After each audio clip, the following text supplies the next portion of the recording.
Comment ai-je pu être si aveugle? Pourquoi c'est toujours après de longs mois et années qu'on se rend compte que cette personne était toxique? Il y a plusieurs raisons à cela.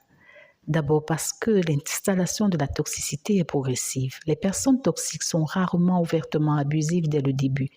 Elles commencent par être charmantes, attentionnées, parfois même parfaites. La toxicité s'installe de manière graduelle, presque imperceptible, comme une grenouille dans l'eau qui chauffe lentement. Votre seuil de tolérance s'ajuste progressivement sans que vous vous en rendiez compte. Ensuite, il y a de votre côté une forme d'adaptation et de normalisation. Votre cerveau a tendance à normaliser ce qu'il vit quotidiennement. Ce qui vous aurait choqué au début devient votre nouvelle normale. Vous vous adaptez, vous trouvez des excuses, vous minimisez les comportements problématiques parce que c'est devenu votre réalité.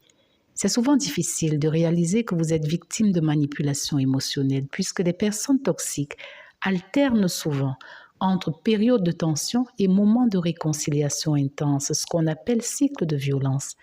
Ces moments de lune de miel créent un lien chromatique puissant et entretiennent l'espoir que la vraie personne va revenir définitivement.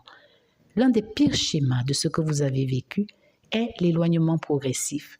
Cet isolement se fait de deux façons. Soit la personne toxique vous éloigne de vos proches en les critiquant, soit elle devient leur meilleure amie, du moins plus que vous.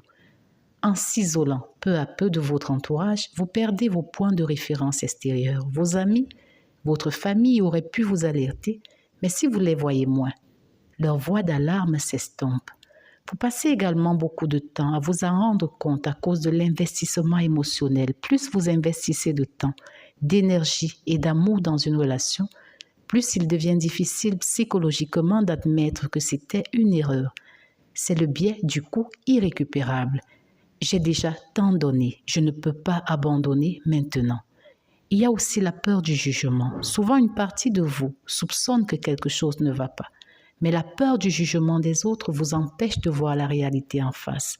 Votre prise de conscience tardive n'est pas un signe de faiblesse ou de naïveté, mais le résultat de mécanismes psychologiques très puissants. Reconnaître cela peut vous aider à faire confiance à votre instinct plus tôt dans vos futures relations.